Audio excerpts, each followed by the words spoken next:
Muy buenas.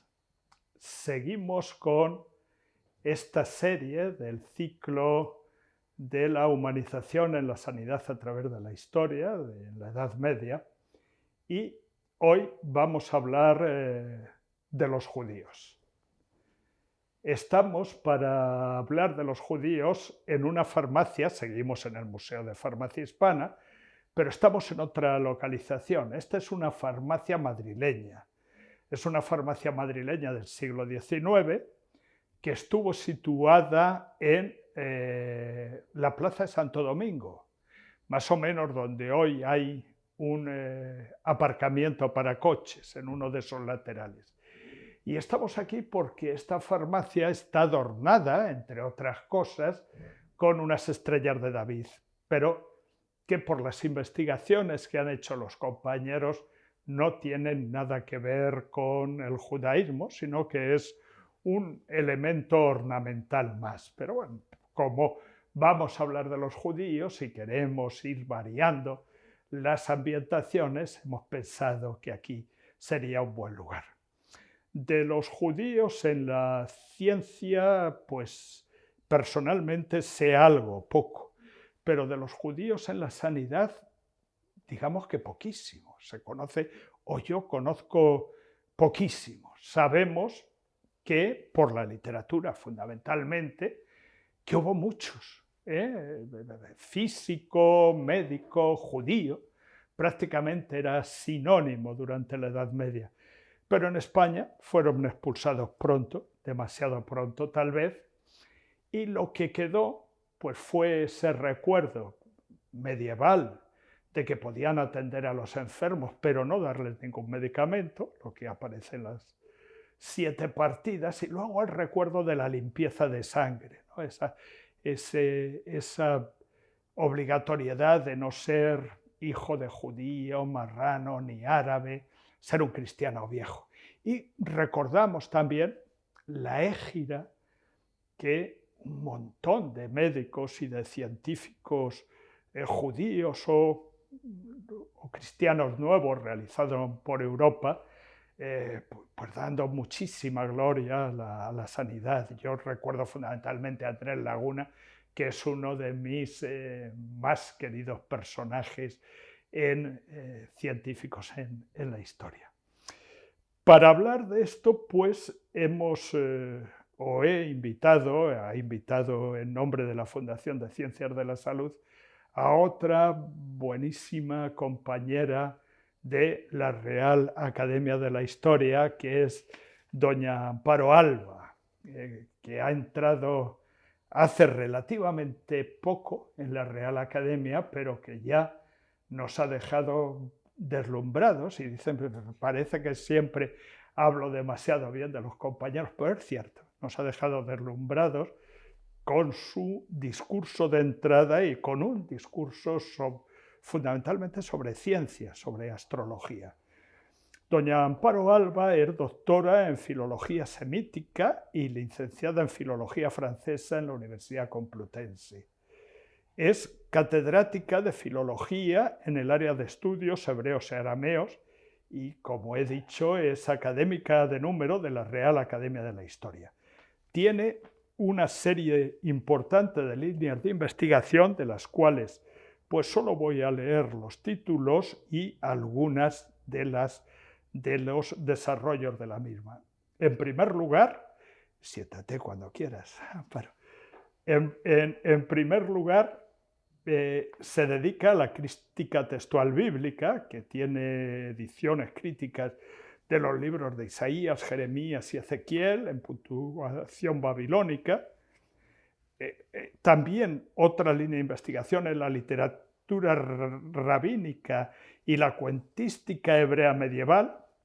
La tercera línea, que es la que se relaciona con la conferencia de hoy, es literatura, ciencia y cultura de los judíos hispanomedievales, con especial atención a la narrativa hispano-hebrea y en concreto al género de debate. Ha publicado varios artículos, como por ejemplo El debate del cálamo y la espada de Jacob ben Eleazar de Toledo, en la revista Sefarat. También diversos artículos en revistas inglesas. En los últimos años, y dentro de los varios proyectos de investigación sobre ciencia y religión en los judíos en la Edad Media, trabajó en la edición y estudio de los tratados astrológicos del judío tudelano, del siglo XII, Abraham Ibn Ezra, que es el libro que hace pues un par de semanas o 3 presentó en la Real Academia de Historia y que fue maravillosamente aceptado y con mucho asombro por la mayoría de los académicos. También otra línea de investigación es la polémica religiosa judeocristiana y la literatura de conversos.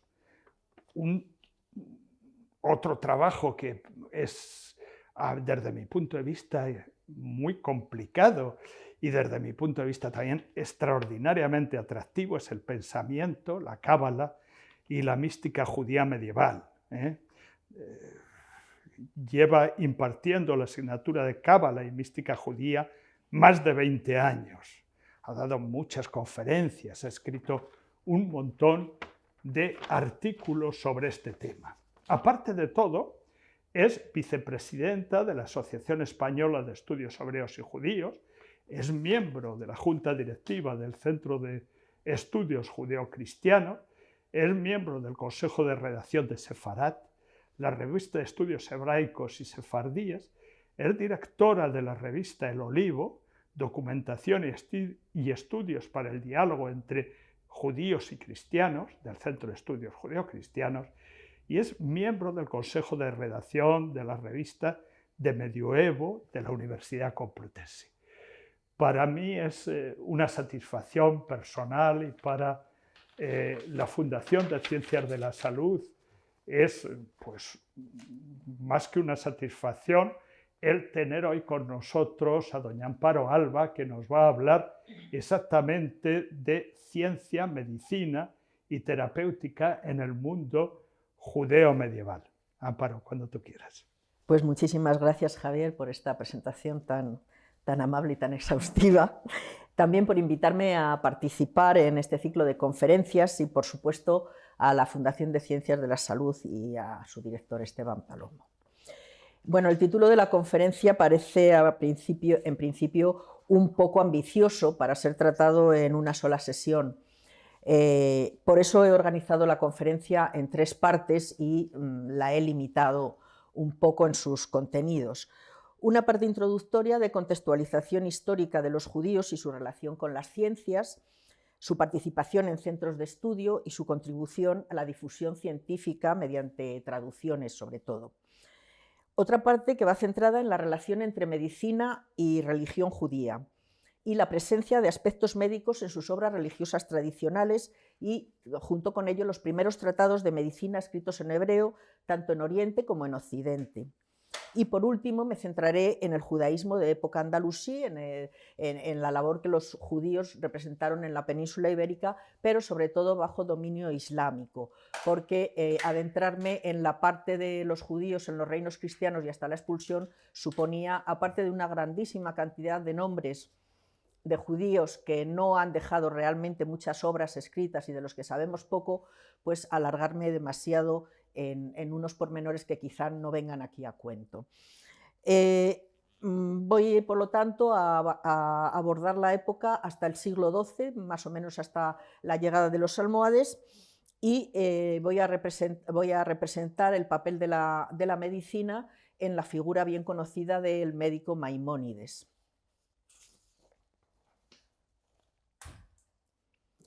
Lo primero que tengo que decir es que la producción científica de los judíos durante la Edad Media es una disciplina relativamente moderna. Hasta mediados del siglo XX eran muy escasas las ediciones de textos hebreos científicos que permitieran poner a disposición del mundo académico los materiales sobre los que poder elaborar una historia de las ciencias que los judíos cultivaron en la Edad Media. Pero diversos acontecimientos fortuitos que tuvieron lugar en la segunda mitad del siglo cambiaron esta situación y propiciaron el estudio de esta rama del judaísmo medieval. En primer lugar, el descubrimiento de la Genisa del Cairo, especie de depósito que se conservaba en algunas sinagogas, donde se enterraban literalmente los escritos de la población judía, lo que generaran los judíos. Pues el descubrimiento de esta especie de depósito de textos muertos puso a disposición de los investigadores un amplísimo archivo documental constituido por manuscritos del siglo X en adelante, escritos en hebreo, en árabe y en judeoárabe. Y entre ellos había un número considerable de textos médicos que están todavía siendo estudiados, muchos de ellos. Otro hito importante lo supuso la creación del Instituto del Microfilm de la Universidad Hebrea de Jerusalén en 1950, que junto con el libre acceso a las principales colecciones de manuscritos de Moscú y de San Petersburgo tras la caída del muro, pues también pusieron a disposición de los investigadores un inmenso corpus documental a partir del cual se pudo emprender la tarea de elaborar una historia de la ciencia judía en la Edad Media.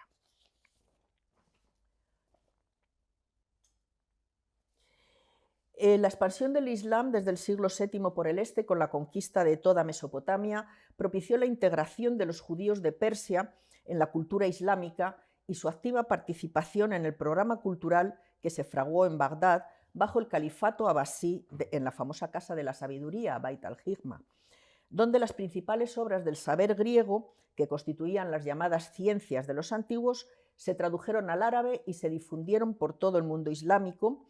Y entre los judíos que participaron en estos primeros trabajos se han conservado el nombre de varios, pero entre ellos los más significativos, dos judíos persas, el médico Masar Huwai y el astrólogo Mashala, cuyas obras pues, fueron importantísimas en la Edad Media y fueron prácticamente todas traducidas al latín, de manera que prácticamente la Europa cristiana conoció a este judío persa del siglo VIII y parte IX. Pues este importante caudal cultural producido en Bagdad en lengua árabe llegó a la Córdoba andalusí en la época del emir Abderramán II y dio sus mejores frutos en la época de los primeros califas omeyas, Abderramán III y Al-Hakam II. Estos califas, como más tarde harían también los reyes de los reinos de Taifas, intentando emular el esplendor cultural bagdadí, hicieron de Córdoba un auténtico centro del saber del que los judíos formaban parte, tanto a nivel cultural como a nivel político. En Al-Ándalus, durante los siglos X a XII, era habitual que un judío de clase acomodada recibiera una esmerada educación que comprendía una sólida base lingüística, literaria y científica, tanto en lengua árabe como en lengua hebrea. Y entre las ciencias que estudiaban, pues se incluía, igual que la filosofía, la medicina, las matemáticas, la física o la astrología. Pues este rico bagaje cultural permitió a estos judíos, digamos, de clase elevada, destacar en las cortes andalusíes como grandes juristas y filósofos, gramáticos, poetas, astrólogos y médicos. Sin embargo, sobre todo, y por lo que más importancia ha quedado en toda la cultura, es porque fueron los grandes difusores de la ciencia andalusí por la Europa cristiana. Los judíos hispanos participaron activamente desde el siglo XII en adelante en las labores de traducción de todo este saber contenido en lengua árabe, primero en latín, en esta escuela en esta imagen que les pongo de Raimundo de Sobetat, el arzobispo de Toledo, digamos que es la conocida como la primera escuela de Toledo, y siglos después, en el XIII y en el XIV, bajo el patronazgo del rey sabio de Alfonso X, pero ya no se traducía al latín, sino que se traducía al romance. Y también un poco cambió el interés del rey por las ciencias, mientras en el siglo XII en latín se traducían principalmente obras de filosofía, en el siglo XIII y XIV principalmente eran obras, digamos, más de ciencia pura, de astrología, astronomía y algún tratado de medicina, pero más bien de magia médica.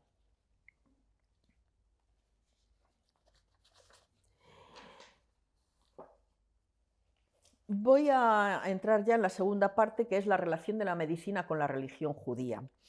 En la antigüedad, la enfermedad era vista como un castigo de los dioses por una acción impura y sus métodos tenían que ver más con la religión y la magia que con la propia ciencia.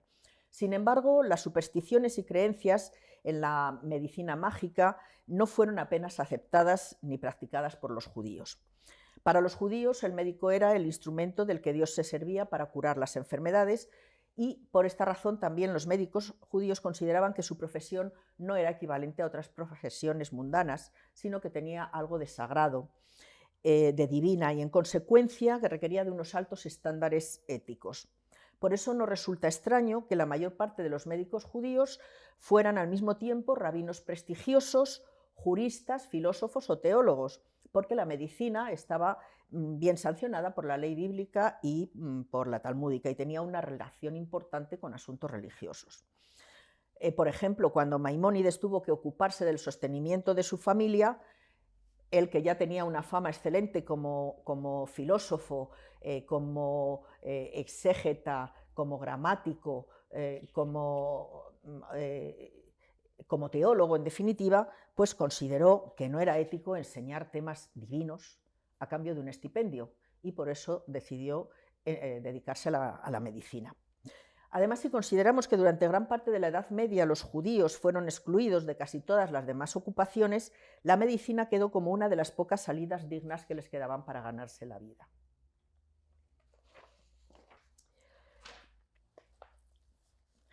Al igual que para sus contemporáneos de otras religiones, los hebreos también atribuían la salud y la enfermedad a una fuente divina. Como se dice en el libro del Éxodo, yo soy el Señor que te sana. Sorprende que de los 613 preceptos religiosos contenidos en la Torá, en la ley de Moisés, 613 preceptos que el judío piadoso debe cumplir, pues 213 de ellos son de tipo médico. Están relacionados con medidas higiénicas y profilácticas. Los preceptos contenidos en el Pentateuco vienen a ser una auténtica legislación sanitaria preventiva muy superior a la que poseían otras sociedades, y que se ha mostrado eficaz hasta nuestros días en las formas empleadas para contener toda clase de enfermedades infecciosas y pandemias. A modo de ejemplo, encontramos en los capítulos 13 y 14 del libro de Levítico normas de actuación ante la lepra y otros tipos de enfermedades cutáneas.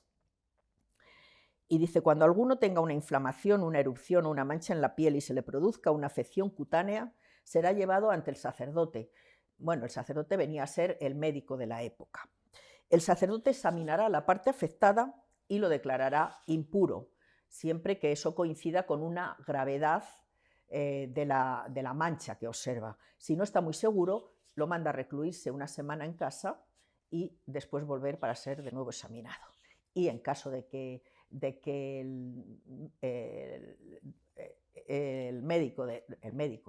el sacerdote decida que es peligrosa la enfermedad o la mancha, pues entonces le declara impuro, tiene que vivir apartado, tiene que taparse la boca, ponerse un bozal también y marcharse fuera de la comunidad.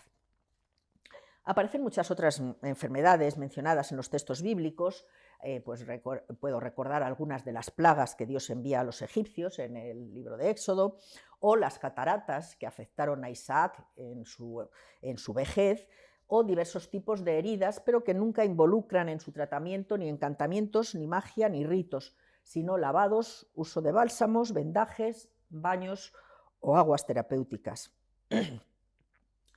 En el libro del Eclesiástico, cuya redacción data del siglo II antes de nuestra era, es decir, está redactado en plena época helenística, con la influencia del pensamiento griego, pues encontramos bastantes elogios sobre la salud y sobre los médicos que la proporcionan. Por ejemplo, en Eclesiástico capítulo 30 encontramos: mejor es pobre sano y fuerte que rico enfermo y débil, o la salud y el bienestar valen más que el oro, y un cuerpo robusto más que una fortuna.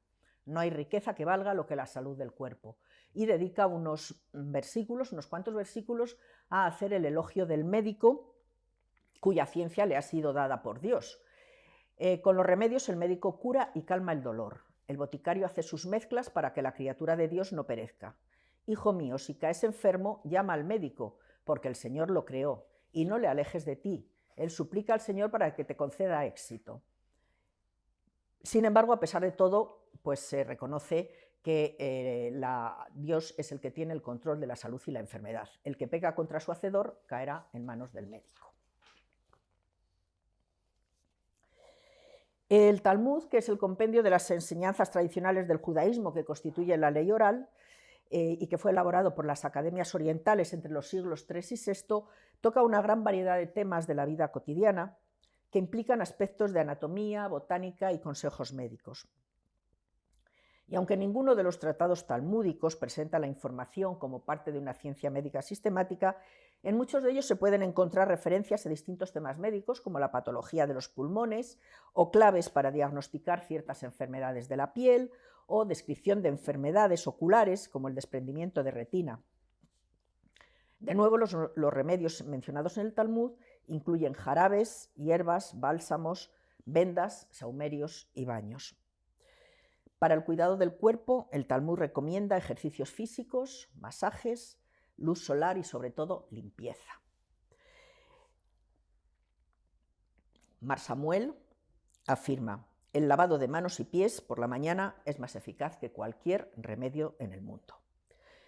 Pero con todo, la principal contribución de la medicina talmúdica no radica tanto en el tratamiento de la enfermedad, sino, como en la Biblia, en la prevención de la enfermedad y el cuidado de la salud de la comunidad.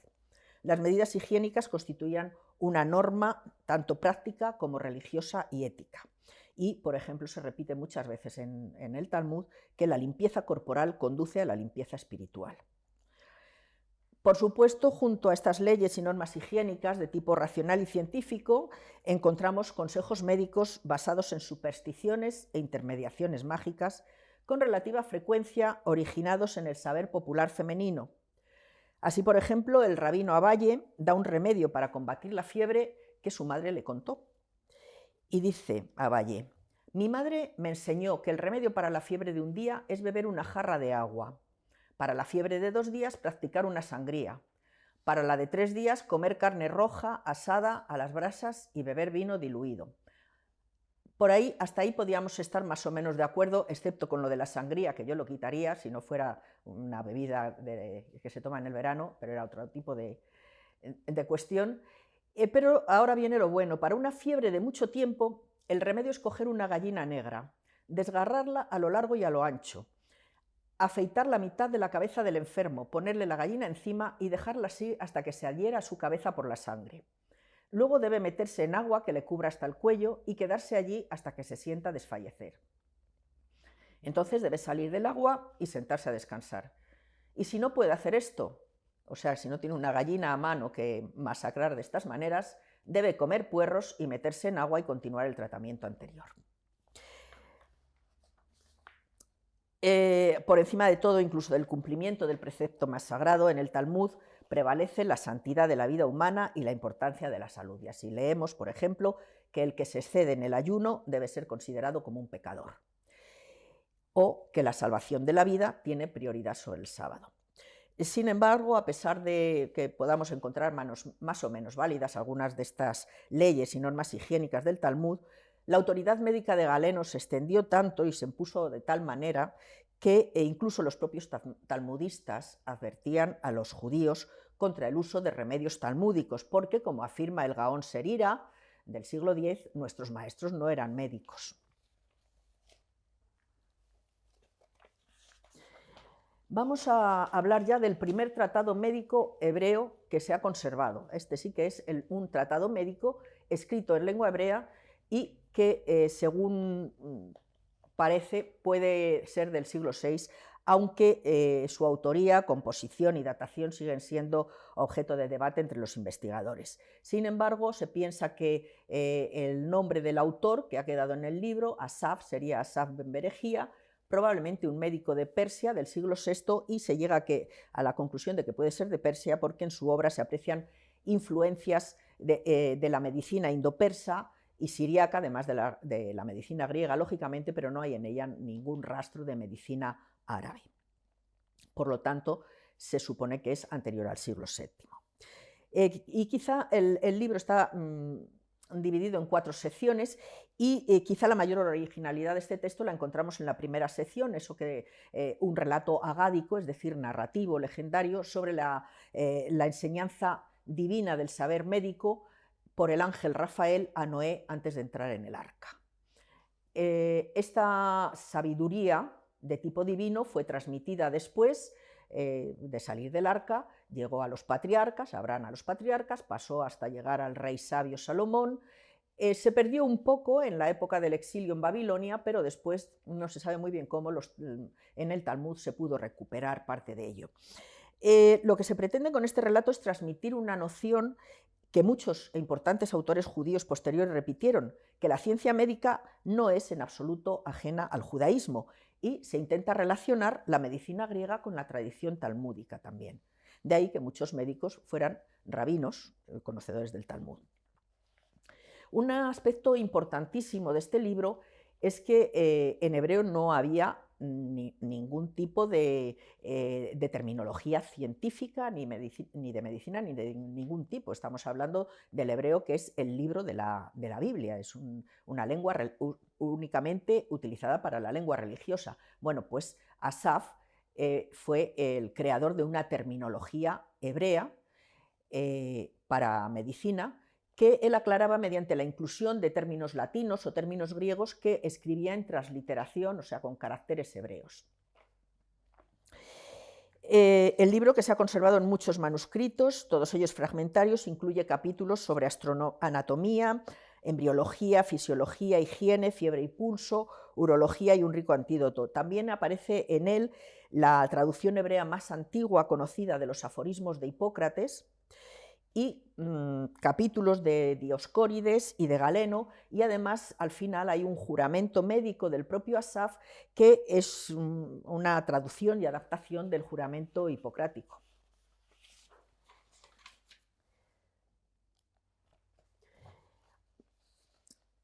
Desde el siglo IX, unos 100 años después de la conquista árabe del Medio Oriente, las comunidades judías comenzaron a florecer en Egipto, Túnez y Córdoba y a aprender en sus escuelas las ciencias seculares como la medicina. Una de las personalidades más destacadas de esta época fue el médico y filósofo judío Isaac ben Solomón Israelí, que nació en Egipto hacia el año 855 y, según alguna fuente historiográfica que he puesto al final, de Said al-Andalusí, pues vivió 100 años, con lo cual murió en Kairuán hacia el 955. Se le conoce también como Isaac Judeus o Isaac Israelí. Según cuentan sus biógrafos, obtuvo su fama primero como oculista en el Cairo, hasta que en el año 904 se convirtió en médico de la corte del príncipe de Kairuán. Fue el primer autor judío de una obra importante sobre medicina, que escribió en árabe, que fue muy apreciada en la Edad Media. Estamos hablando entonces de primeros autores, primeras obras, la primera de un autor persa, la segunda que hemos visto en árabe, pero también en el mundo árabe, y a continuación veremos otra de nuevo en hebreo. Isaac Israelí compone su obra sobre tratados de fiebre, sobre la orina, sobre dietética, y alcanzó una grandísima difusión y fue muy pronto traducida al latín y a otras lenguas. Se le atribuye también un tratado sobre ética médica, que es el Musar Arrofeim, que solamente se ha conservado en hebreo. Su obra más famosa es el Tratado sobre las fiebres, que fue traducida en el año 1087 al latín por el monje Constantino el Africano, pero no cita a su autor. La importancia de esta obra viene corroborada por el hecho de que fue incluida en el corpus de textos médicos conocido como Artichela, que es un auténtico manual y obra de referencia de las principales universidades medievales. En otras obras, como el Sefer HaYesodot, libro de los elementos, combina cuestiones de filosofía y medicina y muestra la influencia de Aristóteles, Hipócrates y Galeno en sus ideas. Y bajo el título de Omnia Opera Isaac fue publicado toda su obra, ya bien reconocido él, en Lyon en 1515 en latín. No hay muchos historiógrafos que recojan menciones de los judíos.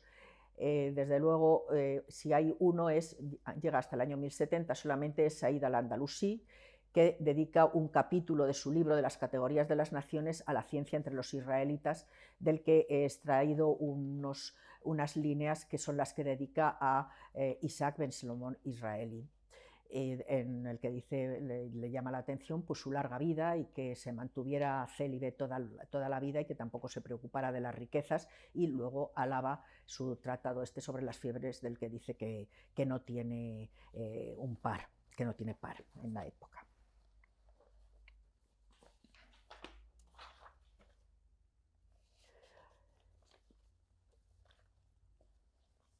Bien, si hemos hablado ya como digo, del primer autor en árabe, ahora tenemos otro que escribe en hebreo, posterior a él, y es Sabbatai Donolo, que nació en Oria, provincia de Calabria, en el 913 y murió hacia el 982. La mayor parte de los datos biográficos que sabemos de Sabbatai Donolo parten de una obra, de un prólogo que introduce en un comentario no médico, un comentario de tipo al Sefer Yetzirah, que es una obra del siglo IV o VI, de tipo místico cosmológico, y ahí él cuenta que se vio obligado a abandonar su ciudad natal cuando en el 925 fue saqueada por un ejército sarraceno, en el que una parte importantísima de los habitantes murieron, y también hasta 10 rabinos, lo cual nos indica que había una clase judía importante o un grupo judío importante en esa ciudad. Sabemos que estaba versado en el Talmud, que sabía hebreo, griego, latín e italiano. Como médico y profesor de medicina se revela como un pensador independiente. Sus obras no son ya ni traducciones ni copias de otras, sino fruto de su propia experiencia y, como era habitual en su época, era tanto farmacéutico como médico. Su obra médica más famosa se conoce con dos nombres, el Sefer Hayakar o el Sefer Amirkajot, libro precioso o libro de los remedios. Es, en definitiva, un tratado farmacológico compuesto por 20 breves capítulos en los que explica la preparación de remedios médicos y su composición. Donolo escribió toda su obra en hebreo, utilizando una terminología médica muy semejante a la que habíamos visto en el primer libro escrito en hebreo, en el libro de Asaf Arrofé, que sin duda conoció. También incorpora en sus obras vocablos griegos, latinos o del italiano coloquial. Aunque no fue un escritor prolífico, sus obras ayudaron a difundir el idioma hebreo y, desde luego, la ciencia y la medicina escrita en hebreo a las comunidades judías que no conocían la lengua árabe.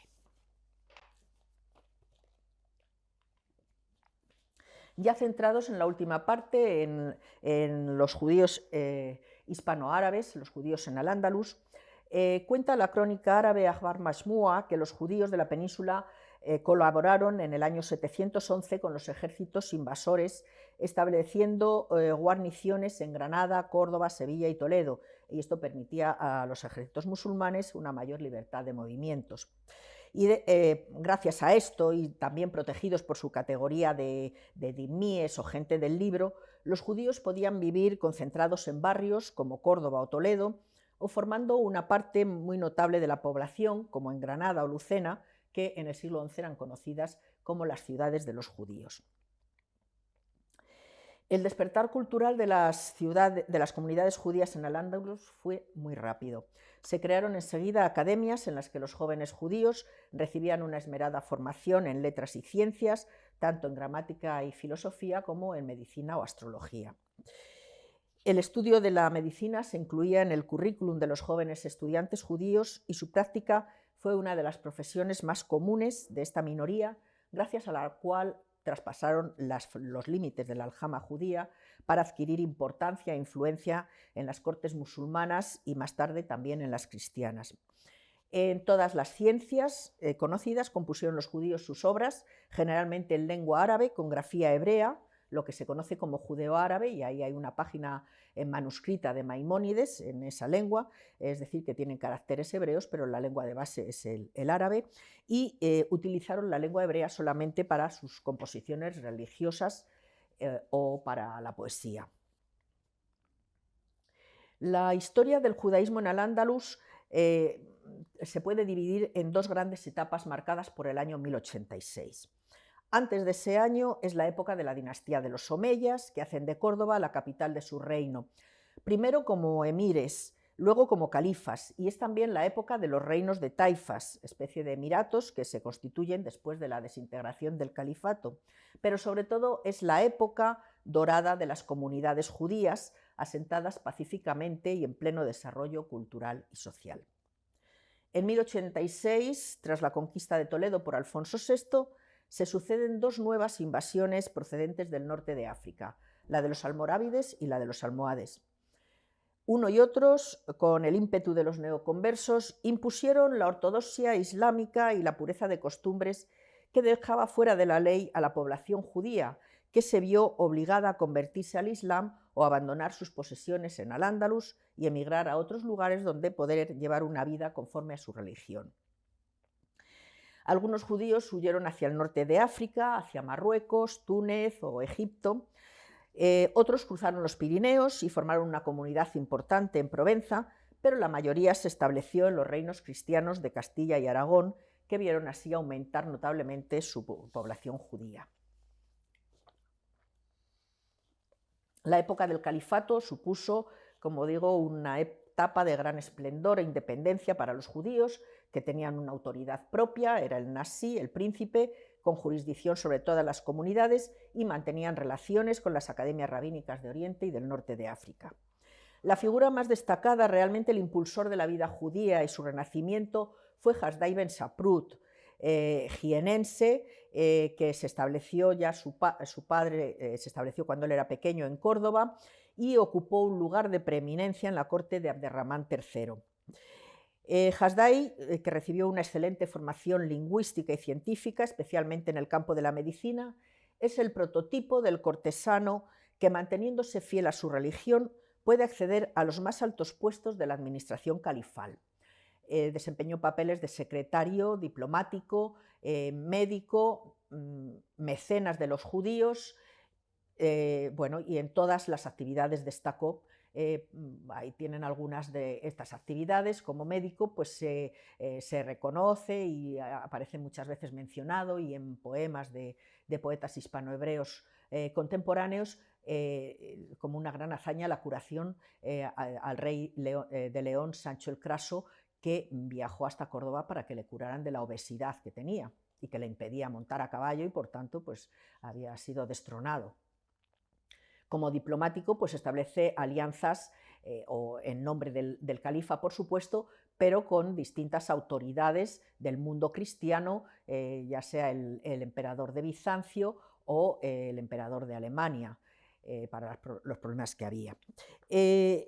Seguramente su fama como médico fue la que le acercó a la corte, y sus buenas dotes como diplomático intelectual, así como probablemente también su fortuna personal, atrajeron la atención del califa y su confianza para desempeñar distintos cargos administrativos. Como médico al servicio del califa, hay que destacar el éxito que tuvo en la curación del rey León Sancho, que ya he mencionado, y al que, como he dicho, consiguió curar de su obesidad. La dedicación de Hasdai ben Saprut a la medicina fue seguramente la causa que le llevó a ahondar en cuestiones de lo que en la Edad Media se denominaba materia médica. Trabajó junto a otros médicos en la identificación de los nombres en árabe de las sustancias simples que entran en la composición de medicamentos.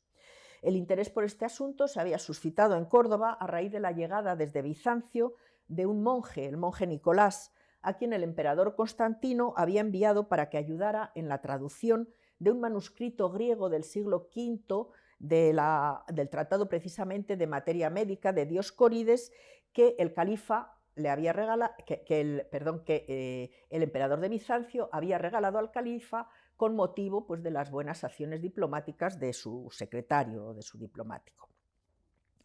Hasdai, que además de su afición a la medicina se interesaba también por los estudios lingüísticos y dominaba perfectamente el árabe y el latín, colaboró con el monje Nicolás y contribuyó eficazmente a que el texto de Dioscórides se tradujera al árabe primero y luego más tarde al latín.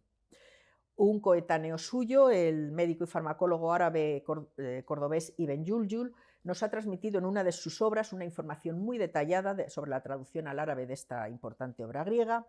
en la que participaron pues, los médicos más importantes de Córdoba, entre los que destaca Hasdai, de quien afirma también que fue el primero que fabricó en Córdoba la tríaca, llamada Faruk en árabe, y determinando las plantas que entran en su composición, entre las que parece que además de veneno de serpiente, pues hay vino fino también. La figura, desde luego, deslumbrante es la figura de Maimónides. Tengo que decir que primero que desde el siglo XII una gran afluencia de judíos que huían de las persecuciones almohades de la España musulmana se instalaron en las regiones cristianas del sur de Francia y norte de España, desde donde llevaron a cabo una importante actividad científica que dio como resultado el traspaso de todo el saber expresado en árabe a las lenguas de los nuevos reinos. En Provenza, eruditos judíos que conocían bien el árabe, entre los que destacaban dos familias de origen hispánico, los Kimji y Bentibón, se dedicaron a la traducción de escritos científicos del árabe al hebreo y la composición de tratados científicos originales en hebreo. Es decir, estamos en un cambio de lengua. En esta parte, fuera de Al-Ándalus, en esta parte, digamos, de la España o de la Europa cristiana. La lengua ya de la ciencia deja de ser el árabe, que va decayendo progresivamente, y se va traduciendo todo, en primer lugar, al hebreo por estas comunidades, y luego desde el hebreo pues, se seguirá traduciendo al latín y a otras lenguas vernáculas. Hubo también judíos, como la familia de Maimónides, que optaron por mantener su modo de vida habitual y sus costumbres en tierras musulmanas, y dirigiéndose hacia el sur se instalaron en las comunidades judías del norte de África, en Fez, Kairouán, Alejandría o El Cairo. Abu Imran Musa ben Maimón ibn Abdalá, de nombre hebreo Moshe ben Maimón, Rabí Moshe ben Maimón, conocido en el mundo judío con el acróstico, es decir, con las siglas de Rabí Moshe ben Maimón, Ramban, y en el mundo cristiano, sobre todo en la época del Renacimiento como Maimónides, nació hacia 1138 en la Aljama de Córdoba, donde su padre, Maimón ben Yosef, era rabino y juez. Allí pasó los primeros años de su vida, formándose junto a su padre en la cultura tradicional judía y probablemente con maestros musulmanes en otro tipo de cultura, más de tipo científico. No hay datos fidedignos, solo especulaciones sobre el destino de la familia de Maimónides tras la conquista de Córdoba por los almohades en 1148. Algunos investigadores opinan que debió de llevar, como otras muchas familias de judíos cordobeses, una vida errante por distintas ciudades de Al-Ándalus, que quizás se establecieron en Almería hasta que los almohades la conquistaron en 1157. Otros investigadores opinan que, como tantos otros cordobeses ilustres, judíos, por supuesto, Maimónides y los suyos pudieron hacer una falsa conversión al Islam y quedarse en Córdoba. Lo cierto es que hacia el año 1160 la familia abandona Al-Ándalus y se instala en África, en Fez concretamente, donde Maimónides probablemente completó sus estudios de medicina en contacto con médicos andalusíes, tanto musulmanes como judíos, de renombre, a los que él se refiere de forma general en sus obras como nuestros maestros en Occidente. En Fez compuso para los judíos de las comunidades de Magreb y Al-Ándalus su carta sobre la conversión forzosa, en la que declara lícita la falsa conversión en casos de persecución y peligro de muerte.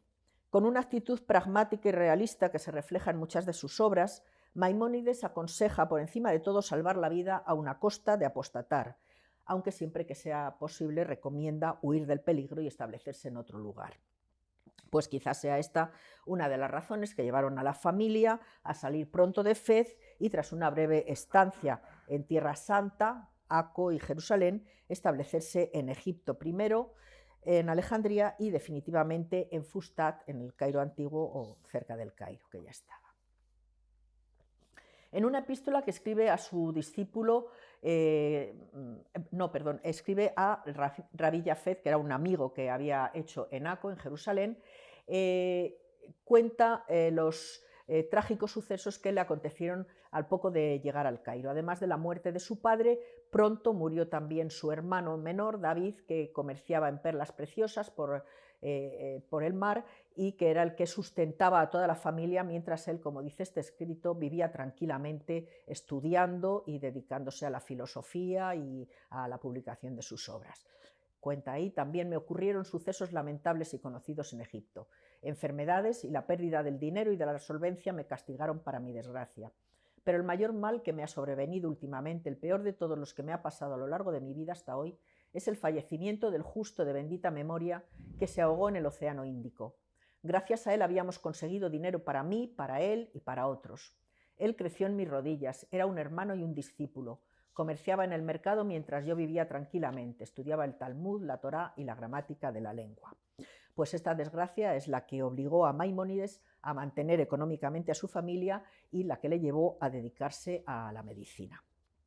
En el Cairo enseguida alcanzó una gran fama como legislador religioso, filósofo y médico, y en 1170 se convirtió en el médico personal de la familia del sultán de Egipto, Saladino, y continuó a su servicio hasta su muerte, cuidando no solamente de la salud del sultán, sino también componiendo una serie de textos médicos sobre las enfermedades que aquejaban al sultán y a sus familiares. En otra epístola, Maimónides informa al detalle cómo transcurre su jornada laboral, que desde luego era una jornada agotadora, porque también vivía en las afueras, tenía que desplazarse cada mañana hasta el palacio del sultán. Yo vivo en Fustat y el sultán en el Cairo. Mis deberes para con el sultán son muy pesados, tengo que visitarle todos los días temprano. Y cuando él o alguno de sus hijos o de sus concubinas están indispuestos, tengo que quedarme en el palacio y no puedo abandonar el Cairo. También puede ocurrir que algún oficial del rey caiga enfermo y entonces tengo que atenderle. En general salgo muy temprano hacia el Cairo y si no ocurre nada normal, vuelvo a Fustat por la tarde, es decir, a su casa.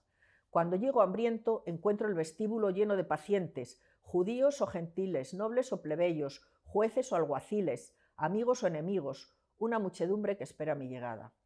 Bajo de mi montura, me lavo las manos y salgo al encuentro de mis pacientes y les suplico que esperen hasta que tome un ligero refrigerio, el único alimento que tomo en todo el día. Luego atiendo a mis pacientes y les prescribo recetas para sus dolencias. Los pacientes entran y salen hasta que anochece y a veces te aseguro que hasta 2 o 3 horas después de caer la noche. Converso con ellos y les extiendo recetas acostado de tan agotado como estoy, y cuando es de noche estoy tan débil que casi no puedo hablar. Ningún israelita puede, por tanto, tener una entrevista privada conmigo, excepto en sábado. Bien. Es decir, escribe esto a un colega que está intentando hacer una traducción de su obra filosófica árabe, La Guía de Perplejos, al hebreo, y que quiere ir a visitarle y le aconseja que no vaya porque va a perder el tiempo, no le va a poder recibir. Bien, sobre la vida y obra de Maimónides no puede ser entendida si la extrapolamos del contexto histórico, social y cultural en el que se desarrollaron, que son el judaísmo medieval, hispano y el mundo islámico. Sus obras, escritas la mayoría en árabe y enseguida traducidas al hebreo, constituyen una mezcla sin precedentes de autoridad jurídico-religiosa y prestigio filosófico y científico. Ya en vida de su autor empezaron a ser estudiadas, anotadas, interpretadas y traducidas y han seguido despertando el interés de científicos, filósofos y eruditos hasta nuestros días. La práctica de la medicina influyó mucho en su obra, que se caracteriza por una variedad temática muy grande. Muchos de sus escritos fueron escritos a petición de sus pacientes, otros los escribió para sus discípulos y algunos también para sus discípulos y son de tipo farmacológico. Las he señalado ahí, diré muy poca cosa sobre cada una de ellas.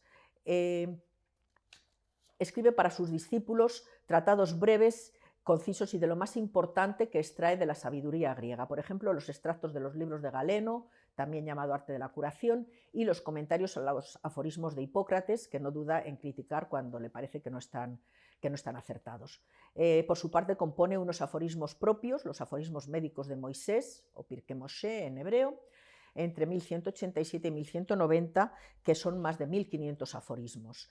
Y en algunos de estos pues, se extiende en identificar algún tipo de enfermedades, como el ataque de la apoplejía, que dice que es grave, que si es grave el enfermo indefectiblemente morirá, pero si es menos grave, pues la curación es posible. Y la peor situación es la de un ataque cuando le afecta a la respiración. Entonces, bueno, pues va introduciendo distintas pautas para conocer también, como se puede apreciar a primera vista o desde los primeros momentos, una neumonía y cómo hay que tratarlo. En los tratados de farmacología, pues tiene un tratado sobre los venenos y sus antídotos, que es un manual de toxicología, que trata pues tanto de las mordeduras de culebras, de perros o de insectos, como de los síntomas del envenenamiento y de los remedios para tratarlo. Y en el comentario sobre el nombre de las drogas, pues también da un listado de 2000 medicamentos en varias lenguas, en árabe, griego, siríaco, persa, bereber y español, o sea que coge todas las lenguas de los alrededores y de los antiguos. Por último, casos concretos de sus pacientes, el tratado sobre curación de las hemorroides, que era una enfermedad muy frecuente que padecía uno de los príncipes y para la que le pone un régimen de dieta basado principalmente en las verduras y tratados y tipos de baños locales y evitar pues, la extirpación, que parece ser que la cirugía se recurría demasiado a ella y no daba muy buen resultado. También tratado sobre el coito, en el que pues va diciendo qué comidas o qué medicinas actúan como afrodisíacos o como antiafrodisíacos, porque el sobrino de Saladino era joven, tenía un harén muy grande y le dice que le haga pues, una guía para saber qué tiene que hacer para aumentar la potencia sexual. Bien, tiene un tratado también sobre el asma, que curiosamente pues, analiza la climatología y llega a la conclusión de que el clima de Egipto, cálido y seco, pues, es el mejor para el asma. La obra más conocida suya es el Tratado sobre el régimen de salud, que escribe también a petición del sultán al-Malik al-Afdal. Era joven, acababa de llegar al poder y parece que tenía estados de depresión debidos, en opinión de Maimónides, a un exceso de vino y de mujeres. Entonces le pone un régimen de salud en el que va a lo largo de los capítulos especificando qué alimentos y qué comportamientos y qué conductas son convenientes tener para mantener una salud. Bien, y otro tratado sobre las causas y los síntomas. El concepto que Maimónides tenía de la medicina pues es un concepto muy elevado. A su discípulo Yosef ben Yehuda le dice que el ejercicio de la medicina no es un simple hacer calceta o tejer con las manos, sino que debe estar imbuido de alma, debe cumplirse con comprensión y ha de ir dotado del don de la observación aguda. Estas facultades, unidas a un correcto conocimiento científico, son requisitos imprescindibles para ejercer debidamente la medicina. Dice que es una profesión difícil para quien es concienzudo y meticuloso y para quien se niega a hacer una afirmación sin poderla demostrar con razones o con la autoridad de su fuente de información. Entre las fuentes de información, pues claro, son las obras griegas y las obras de árabes de Avicena, por ejemplo. También expresa en muchas obras la idea de que la salud o la enfermedad afecta al hombre en su integridad, en su cuerpo y en su alma, y por tanto no se puede curar solamente uno de los aspectos. Por lo demás, Maimónides, como todos los médicos de su época, se muestra decididamente partidario de la teoría hipocrática de los 4 humores orgánicos, que son los responsables de la salud o la enfermedad.